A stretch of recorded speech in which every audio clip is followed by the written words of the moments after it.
Cine Recap PH. Maligayang pagbabalik sa Cine Recap PH. Warning, spoilers ahead.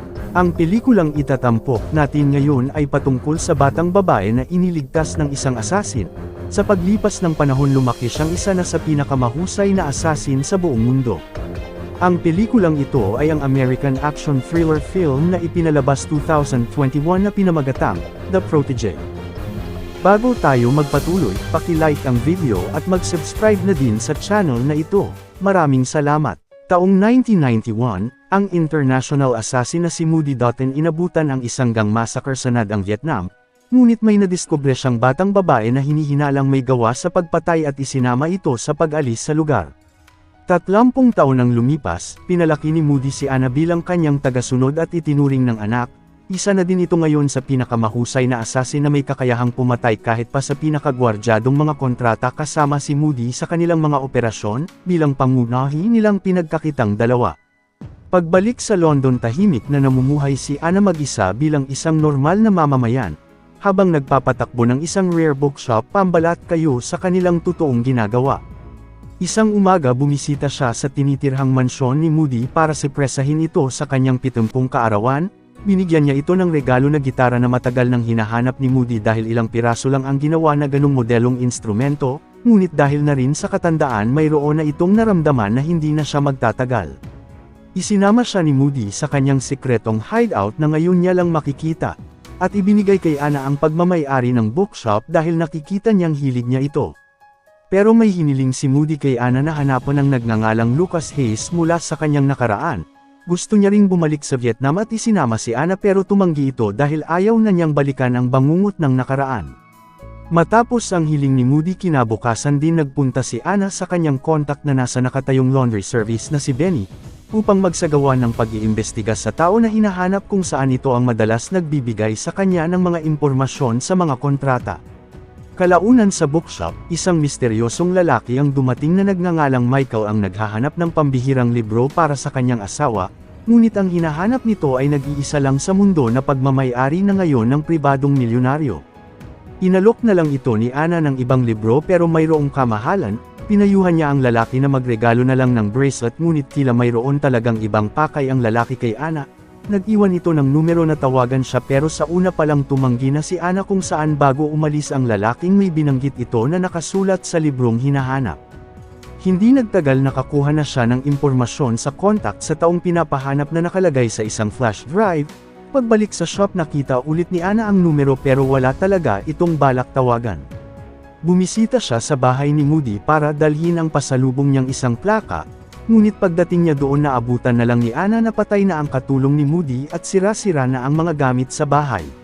Sinuri ni Anna ang paligid at pagsilip sa banyo natagpuan niya na lang doon ang patay na katawan ni Moody sa loob ng bathtub. Masakit man sa loob ang pagkawala ng taong nagbigay sa kanya ng pangalawang buhay. May nadiskubre si Anna kung saan naitago pa ni Moody ang isang drive na kalagay sa drone at agad pinuntahan si Benny, subalit pagdating niya sa laundry shop inabutan niya din ang kontak na wala na ding buhay. Pagbalik ni Anna sa bookshop para kumuha ng mga kailangan, bago ito nakaalis bigla siyang tinambangan ng armadong kalalakihan sa loob kung saan wala itong balak buhayin.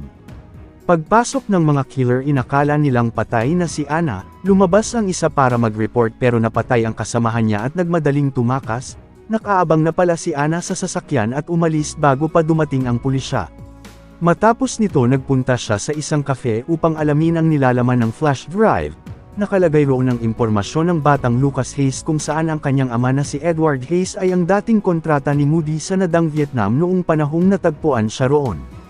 Mayroon itong kumpanyang nagbebenta ng chemical weapon sa mga rebelde na Vietnamese. Iniisip ni Anna na ang dating partner ng negosyante ang nagpapatay sa kanila lalo na kay Moody matapos silang magsagawa ng pag-iimbestiga kay Lucas Hayes. Dahil dito, nagpunta si Anna sa Vietnam upang ipaghihiganti ang pagpatay kay Moody kung saan wala na sana itong balak pang bumalik sa kanyang nakaraan. Isang umaga, ang grupo ng bikers gang biglang sinalubong ng napakabilis na motor nang hindi nila halos maiwasan. Inabutan ng mga ito ang nakamotor sa isang lokal na kainan at balak kumprontahin pero nang makita ng leader ng gang na si Billy nakilala niya si Anna bilang dating kasama. Nang kumustahin nito si Moody pinaalam niyang wala na ito. at kinumbinsi ang gang leader na tulungan siyang makalapit kay Justin Vole na hinalang may kagagawan sa pagpatay. Hindi madaling makalapit kay Vole dahil masyadong napakahigpit ng seguridad ng negosyante, pero nagplano silang mabuti sa kanilang hakbang na gagawin at sinimulan kung saan habang nasa biyahe pinalibutan ng bikers gang ang convoy ni Vole nang hindi na makapalagpa. Walang kahirap-hirap na nakapasok si Anna sa sasakyan ng negosyante at nagbanta sa kanyang buhay. Gusto niya lang itong kausapin at nag-iwan ng numero na kailangan nitong tawagan sa madaling panahon.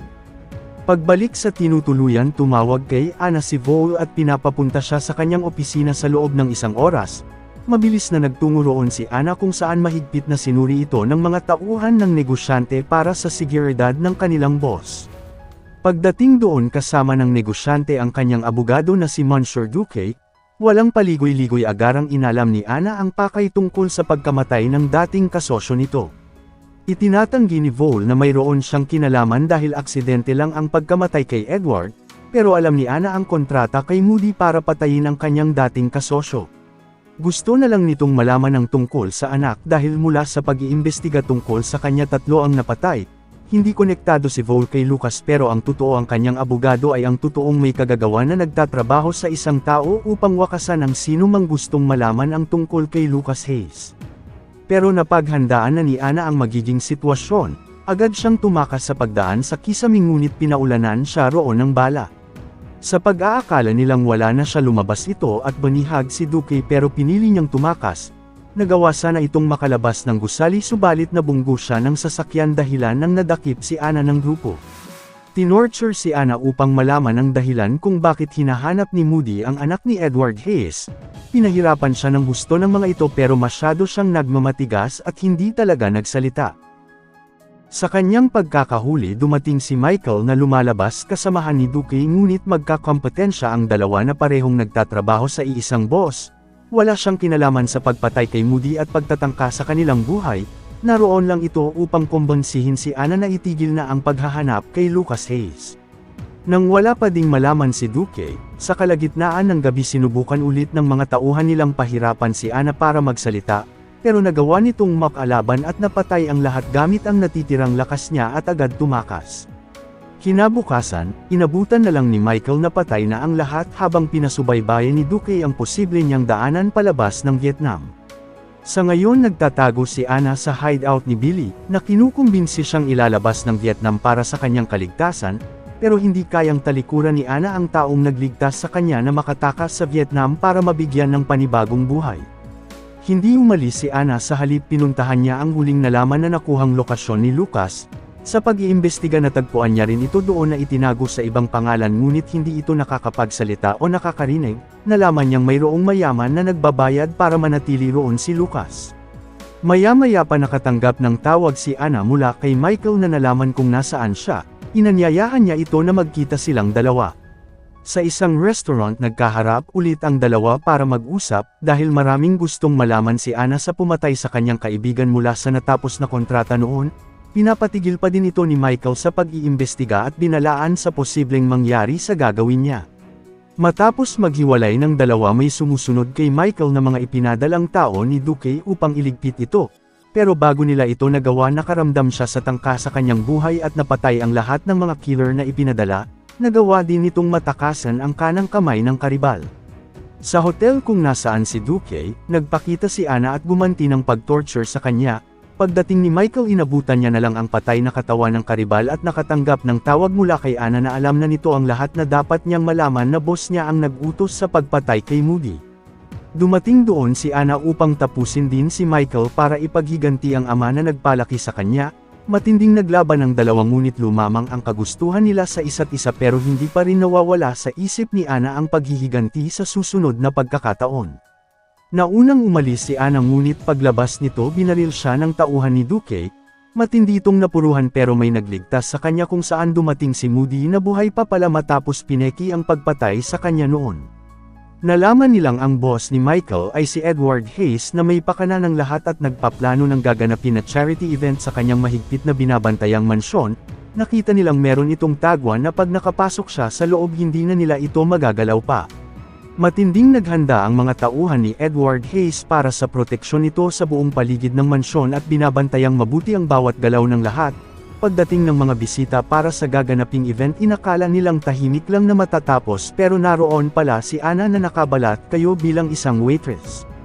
Paglabas ni Edward para magsalita sa harapan ng lahat, doon na kumilos si Anna habang mahigpit na nakabantay si Michael sa seguridad ng amo. Matapos maibigay ni Anna ang mga inumin, nakita ito ni Michael at napigilan ang kanyang binabalak sa tangkang pagpatay sa boss. Agad tumakas si Anna habang mabilis na dinala ng mga tauhan si Edward sa kanyang bunker. Patuloy namang pinaghahanap ni Michael si Anna na napag-alamang duguan at sinundan ng mga bakas. Nagkaharap ulit sila pero nakatakas ulit si Anna, ngunit may tama na naman ito at patuloy siyang hinahabol ni Michael habang nakikita ni Edward sa CCTV ang nangyayari sa labas. Hindi nito alam nakapasok si Moody sa loob ng kanyang bunker. Nalaman na si Edward Hayes lang din pala ang umupo sa kanya noon upang magsagawa ng pagpatay sa kanya 30 taon na ang nakakaraan, para pikiin ang pagkamatay upang magtago sa mga kasamaan kasama ang anak. Sinabi ni Moody na kaya niya lang hinahanap ang anak nito na si Lucas upang humingi ng kapatawaran sa pagpatay sa ama, pero nagturo ito sa kanya para malaman ang katotohanan sa kontrata noon. Samantala sa labas, nahanap na ni Michael si Anna na malubhang sugatan. May inihanda naman si Moody para kay Edward Hayes upang tapusin ang buhay nito at wakasan ang lahat ng kasamaan. Ngunit ang ipinagtataka ni Michael na kayang patayin ni Anna ang boss, pero hindi niya ito ginawa. Sinabi ni Anna na mayroon silang ibang plano kung saan sumabog ng malakas ang bunker na ikinamatay ni Edward Hayes at Moody sa loob. Dahil sa malakas na impact, tumalsik si Michael at wala na roon si Anna, pero nakatanggap siya ng mensahe na pumunta sa isang lugar. Malubha ang sugat ni Anna, at naalala ang nakaraan na ang pamilya niya inatake ng gang at puwersahang ipinapanood sa kanya ang pagpatay sa kanyang magulang at kapatid. Bumalik si Anna sa hideout ng gang kung saan siya noon dinala at ikinulong, habang pinapanood ang namumuno sa gang na bumubuo ng baril. Nang balak siyang pagsamantalahan, kinuha pala ng bata ang naiwang baril na binuo niya at pinatay ang buong gang, saka ginupit ang buhok at nagtago sa loob ng cabinet kung saan siya nakita noon ni Moody. Naalala ni Anna ang lahat hanggang sa sumunod roon si Michael, na balak tapusin na ang nasimulan at nagpatayan ang dalawa, pero sa huli si Anna ang lumabas na tanging nakaligtas. Dito na nagtatapos ang ating kwento. Sana nagustuhan nyo. I-like ang video at mag-subscribe na din sa channel na ito. Maraming salamat sa panunood. Hanggang sa muli. Paalam.